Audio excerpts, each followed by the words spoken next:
Couldn't have done it without you guys, but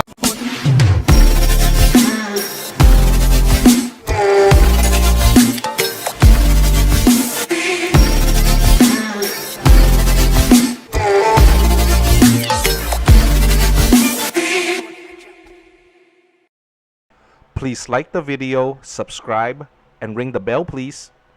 Good Filipino afternoon to everybody. Derek with Q Adventures here, sitting with the founders of Ken Incorporated. Ken is a celebrity, of course, and thanks to this lady right here, this young, beautiful, sexy lady right here. Thank you, Ryan. Bernadetta, Bernie for short. And Bernie, I wanted to ask you, a lot of my commenters are, inquiring, how did you come across Ken? Okay. Nakailan ako skinit, kaya nagtrabaho ko sa home care. Pag adto na ako dito siya, nakita na ako nga naday pa rin, naday pariner diha nga kuan ko kinsa man di ay na siya nga British na kanang nagsuroy-suroy, walay mapuy-an, mao na nga gida nga rin sa home care. Okay, it's long, but to sum it up, guys, my aunt is working at the home care, and he found out about Ken because her co-workers told her that there's a British national that was found by netizens and brought to the home care. So that's the first day or the first time that they met. So what is home care? Home care? What's home care? Home care is for children that you have to nakasa nga minor ang edad mo na dadon, pero naibunggani ko nga gidadi to skinit nga dili man siya minor. Okay, so home care is basically a juvenile center for minors that committed crimes. But my aunt is also wondering why Ken was brought there when he is not a minor and he did not commit any crime. Did she ever find out the answer to that? Nakibakon ko sa answer nga nung gida si Kenneth dito? Wala siya kapuy-an, mao na nga gida siya sa home care kay naa may mga building dito nga adto siya gibutang nga way sud. So the answer why Kenneth was brought to the home care because Kenneth basically don't have a home to shelter him or provide for himself. So he's homeless. Yes. And he's penniless. Yes. And the Filipino government doesn't have a facility to accommodate somebody like that. Yes. Whether foreigner or Filipino. Yes. Okay, so the best choice was to at least give him shelter, not necessarily because he's a criminal, nor he's a juvenile, obviously. Yes. But that was the next best thing other than being homeless. Yes. So that's they correct. put him in a juvenile detention center. So what made you decide to adopt Ken and bring him home? Kay didto pirmi siya makuyapan. Wasay kaon kay ang kaon didto inigabuntag rice, hotdog, and to rice, fish, inigagabi rice again, and then kinit he don't eat, just only put downstairs and the cat will be the one to eat. That's why he's very weak, and then he's collapse sometimes, and then he's lie down on the floor. That's why for how many times I see them, but it's okay for me because maybe he says something like that. That's why. I think my aunt don't need an interpreter anymore. But to sum it up, so Ken, when he was brought to the home care, he was already thin, and the food in the juvenile center is rice and hot dog that is one piece, and in the evening sometimes it's different, but mostly it's always hot dog or a slice of meat. But Ken is not eating that. Sometimes he put it on the floor and allowed the cat to eat it. And in that case, he collapses most of the time. But my aunt think that it's normal for him to pass out, or maybe he's just lying on the floor. But she was worried at some point when it happens constantly. Now, just for reference from a Westerner point of view, the hot dogs here in the Philippines, and without having to insult or misinterpret what I'm saying. You know, it's just like I would not eat the hot dogs here in the Philippines. And then it just sounds like, you know, the redundancy of just rice and hot dog is probably interfering with Ken's, you know, like a taste palette. The redundancy, you know, like I think, you know, putting myself in the position, if I have to eat the same meal, whether it's hot dog and rice or lobsters, you know, if I have to eat the same meal every day, after about 2 weeks, I think I will get sick and tired of it as well. So Yes. he collapsed. And of course, Bernie, you don't have any medical background, yeah? Yes. So it just appears normal to you because of his age, his condition, and stuff like that. So you're not a doctor, you're not a nurse, so you don't know how to identify that. You know, it was pretty bad, yeah. Am I right or am I wrong? Yeah, you're right. All right, okay. I just want to put things in perspective. So let me ask you, Bernie, you know, like when you first found Ken, you know, was he in better or worse shape than compared to, you know, like when he was here when I met him from the first video? I-compare ang sa unang sitwasyon ni Ken o Ang karon. akong gi-compare sa una o sa sitwasyon sa una dito sa Corderi, kay siya ang tubig maglisod siya kaligo kay lisod kaayo magdapa mi sa bawal kay way to way gripo ngadto. So ang uban nga staff magkuan bayang sige ra sila Mas hapon. better karon or Unya sa diri sa ako pray siya kay ang tubig bisan parat-parat halap kaligo bisan every time how many times na maligo siya okay ra man sa ko ang adto. Tapos mag-class bahala so nagwarak mas better ang yang kahimtang sa una or karon. Is better gid nga nagpuyo siya dere. So Sa ako. she's stating that way back in home care, Ken doesn't have direct access to water when he needs it. So he needs to ask the personnel to bring it for him. But here, at my aunt's house, everything is accessible for him. Everything is ready. So my aunt is telling that he's better than before. Unya si Kinit naghangyo po niya. I don't want to stay in home care because maybe I die here. Can you help me? That's why maybe I don't know. I don't my answer. When the time come that he also maybe I want to suicide. Yeah, I want to suicide. Bako, okay, if you want, you just ask our head and ask that you want to go with me. I have a house in Cosabella, but I am working. It's okay for you that you want to stay alone there because I'm working. So, okay. So it's time of my day off. He go to our head. Hello, ma'am. Thank you for staying here in home care, but I want to go Bernardita in his house. So our head shocked, and then he asked me, just let him Bernardita come to the office, and then I go, yeah.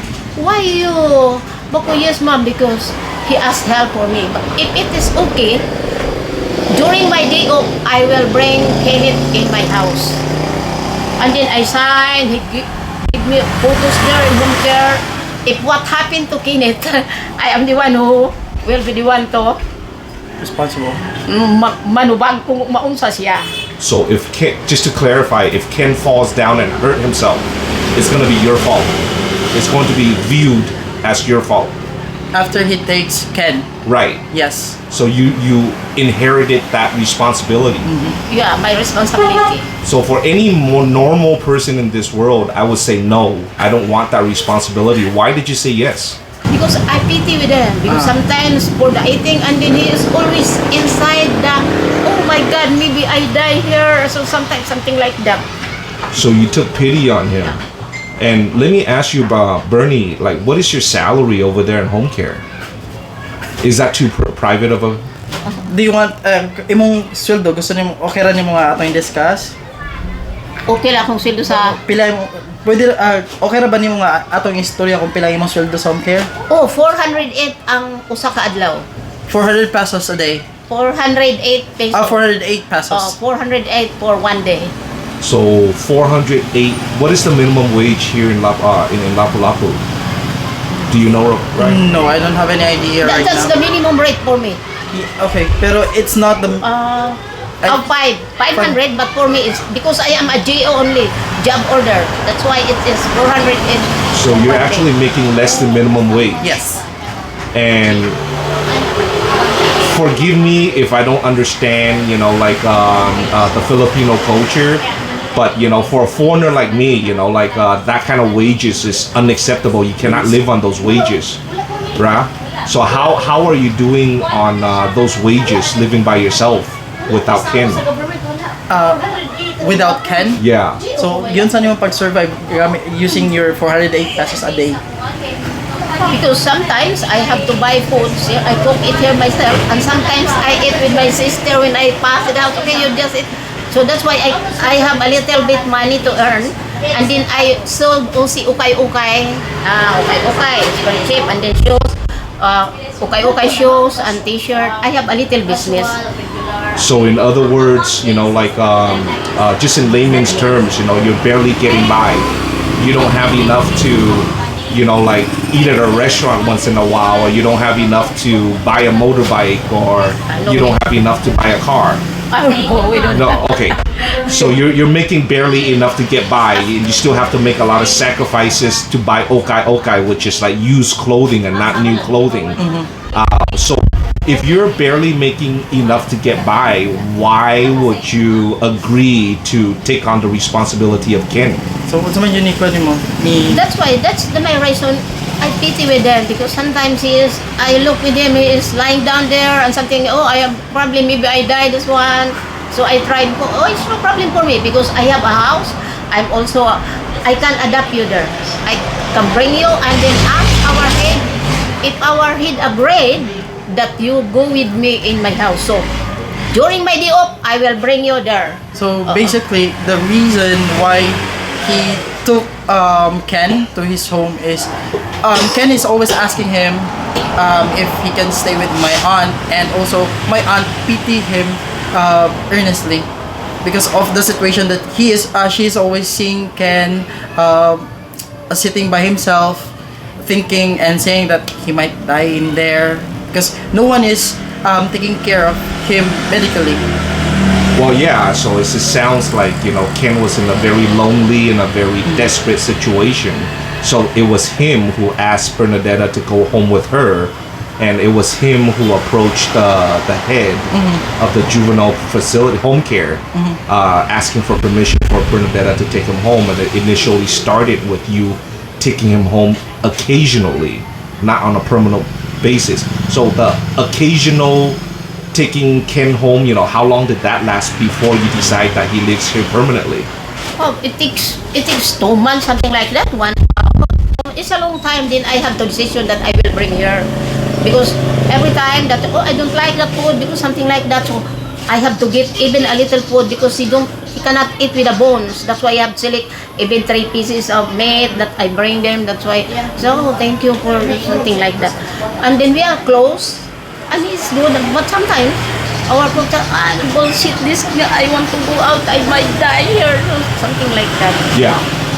So it took 2 months of you just taking him home occasionally. Yeah. And then you finally decided to adopt him in your home because, you were, I guess, I'm guessing that you got along with him a little bit. Yes. And you took pity on his situation. And he is, I guess, better spirits at your home over being imprisoned and a lack of freedom in a juvenile facility. Okay, sorry for the noise, guys. The wind is picking up. I think another typhoon is coming in. Can we move this back in the house? Sure. Yeah, so Bernadetta, now that we're inside and away from those noise distraction, I have a somewhat of an unpleasant question to ask you, and I hope I don't trigger your emotions, okay? From posting Ken's videos, I have quite a bit of commenters asking why does Bernadetta look so healthy and Ken is so malnutrition. Ngano ko nung daot si Ken, nya ikaw kuno healthy kuno kay ka. May naman siya kaon. Kung a little bit eat, okay, I'm full because he has difference inside the stomach. And he go to directly to the toilet. Sabi, okay, I have the toilet. So basically, my aunt's saying that Ken eats in small portion, and once he eats more than the small portion that he intends to eat for that day, he go directly to the CR, or to the comfort room.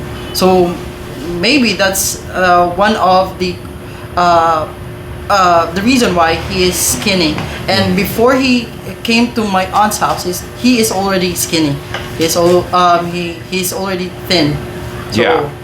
And like me being the host here, I feel like I have an obligation, like especially like I have the first hand experience of interacting with Bernadetta on a regular basis. I think I have the obligation to defend Bernadetta in this case.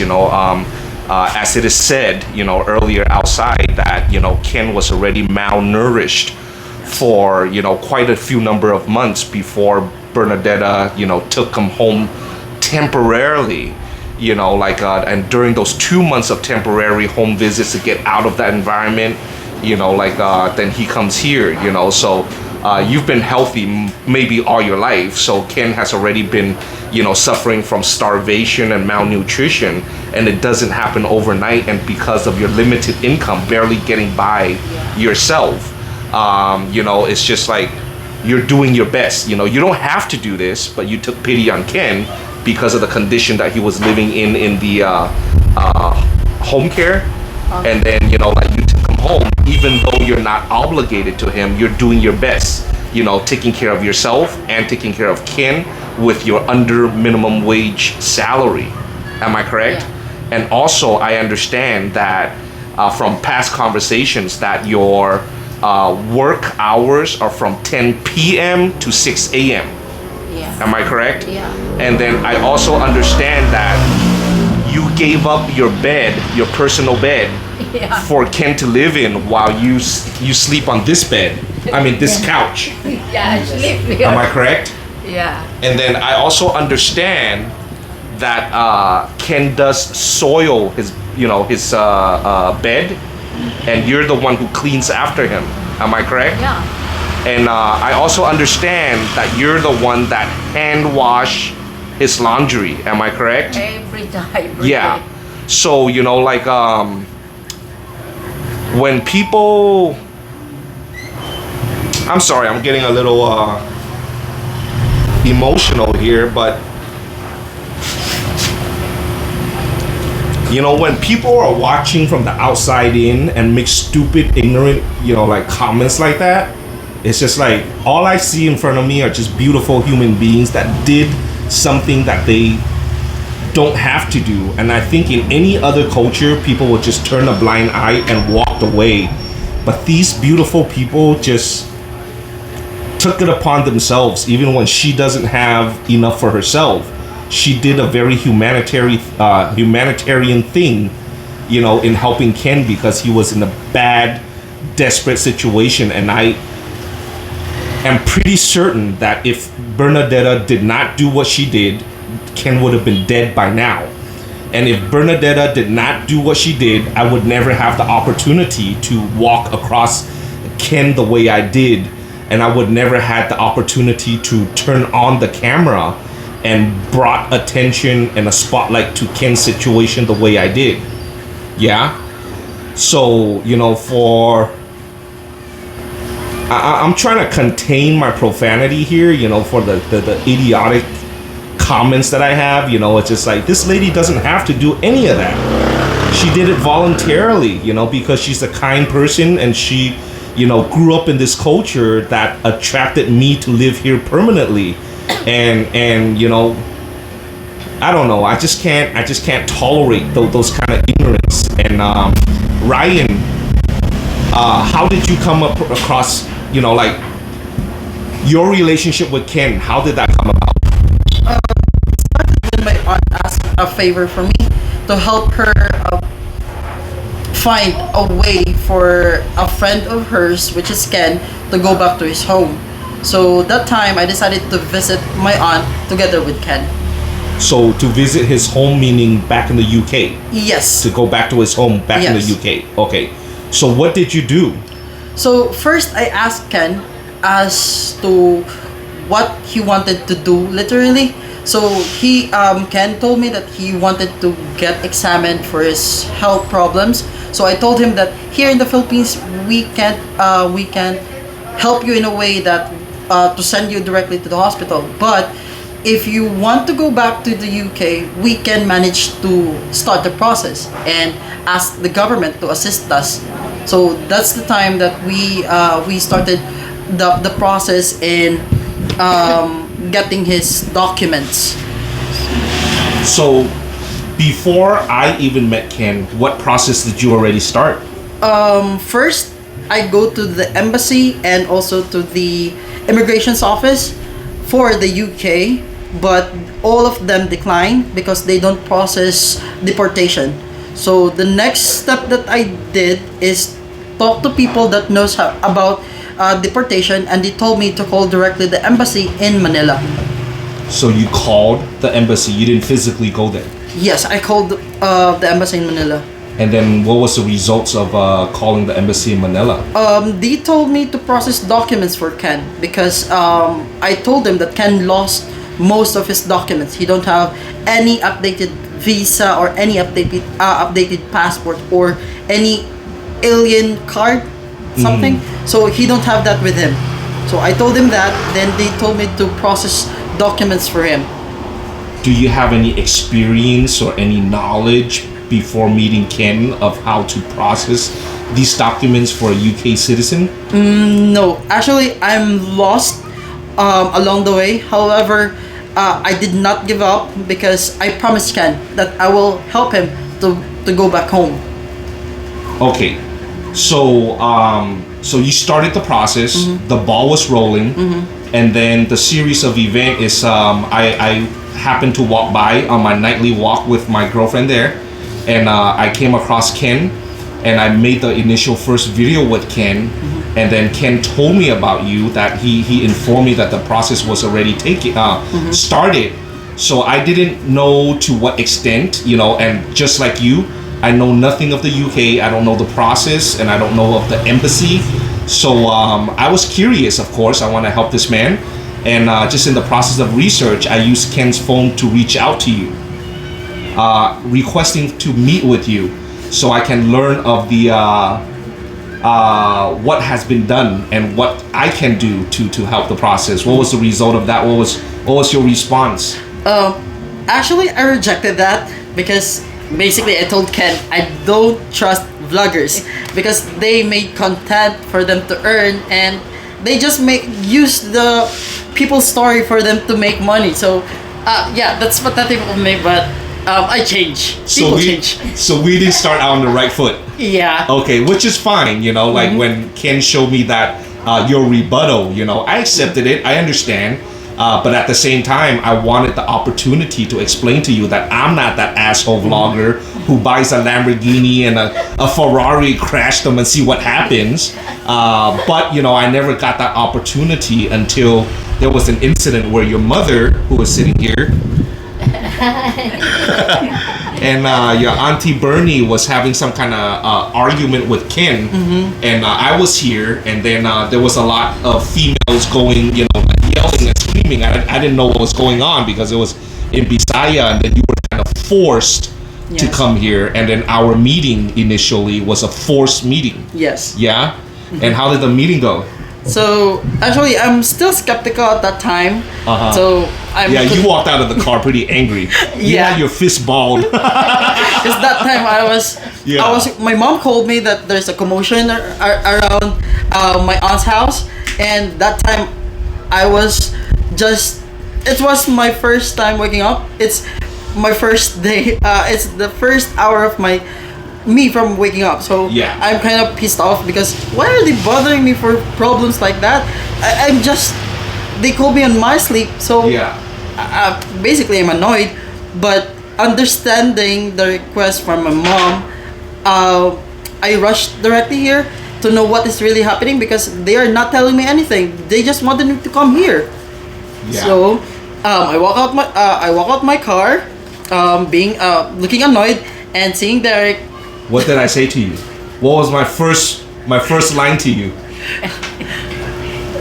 Actually, I forgot. You forgot? I said I came in peace. Oh yeah. And I extended my hand Yes. Yeah, I said I with a big smile. I said I came in peace because I saw his body language. He was annoyed. He was confrontational. So I just had a big smile on my face. I extended out my hand. I said I came in peace. And then Ryan, of course, calmed down a little bit. Yeah. And then I was just so fortunate, to have a very mature young man who was open-minded, and we sat down. We had a adult conversation. We came to an understanding. And long story short, instead of being enemies or other than friends, we became friends quickly, and we had an understanding of what Ryan had already accomplished. And with that knowledge, I was able to decide that JRC's involvement or offer to pro bono professional service to Ken was unnecessary. It was actually going to be counterproductive and start the process all over again. So because Ryan and I was able to have a mutual understanding, and we were able to work as a team and able to eliminate a lot of unnecessary process and expedite the process rather quickly, and the result was what happened today. Yeah, we wanted to let you know, guys, that Ken was successfully sent off today to go back to United Kingdom. Couldn't have done it without you guys, but going forward, I'm gonna do a few follow-up with this fine young lady right here, this sexy mama right here. She's the guardian angel in this case, okay? Without her, without Ryan, and without the viewers and my supporters, this wouldn't happen. This man's life would not have been saved, and this man would not have gone back to the United States. He would have just rotted away here in the Philippines as an illegal immigrant.